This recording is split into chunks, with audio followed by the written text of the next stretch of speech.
चिंतनीया ही विपदाम आदावेव प्रतिक्रिया न कूपखननम युक्तम प्रदीप्ते वह्निना गृहे। चिंतनीया ही विपदाम, विपदा म्हणजे संकट, संकटातून सुटण्याचा विचार हा कधी करायचा तर आदादेव प्रतिक्रिया म्हणजे संकट येण्याच्या आधी त्या संकटातून सुटण्याचा विचार करावा, त्यासाठीची तयारी करावी। यासाठी उदाहरण दिले आहे, प्रदीप्ते वह्निना गृहे। वह्नी म्हणजे अग्नी। समजा घराला आग लागली तर ही आग लागल्यानंतर ती आग विझवण्यासाठी मग जर विहीर खणायला घेतली तर त्याचा उपयोग होईल का?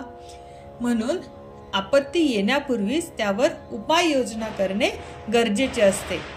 आदादेव म्हणजे आपत्ती येण्याच्या आधी, सुरुवातीलाच। इथे असा अर्थ अभिप्रेत आहे की कोणतीही समस्या ही मोठी झाल्यावर किंवा भलं मोठं संकट आपल्या समोर आल्यानंतर नाही, तर ती समस्या लहान असतानाच किंवा ती येण्याची शक्यता असतानाच आपण विचार करावा, तिच्याशी कसे लढावे याची तयारी करावी। तुम्ही तुमच्या कामाची अंतिम मुदत किंवा डेडलाईन पाळण्यासाठी काय करता? काम सुरुवातीपासूनच करता की अगदी डेडलाईन येईस तोपर्यंत पुढे ढकलता? घरात आग लागल्यानंतर मग विहीर खणायला घेणे योग्य नसते। आता इथे आग म्हणजे मोठे संकट किंवा मोठी हानी, आणि विहीर खणणे, कूप म्हणजे विहीर खणणे म्हणजे उशीर झाल्यानंतर, वेळ हातातून निघून गेल्यानंतर जर काही उपाय केला किंवा अनावश्यक कष्ट घेतले तर त्याचा काही उपयोग होईल का? तर नाही।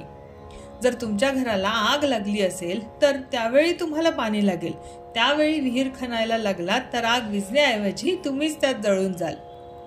योग्य वेळी केलेला लहानसा उपाय सुद्धा चुकीच्या वेळी केलेल्या मोठ्या प्रयत्नापेक्षा अधिक महत्त्वाचा असतो।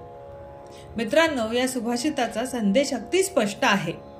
कोणतीही विपत्ती मोठी झाल्यावर नव्हे, तर आपल्या हातात वेळ असताना, संधी असतानाच योग्य उपाययोजना करायला हवी। प्रतिक्रियावादी न होता सक्रिय व्हायला हवे।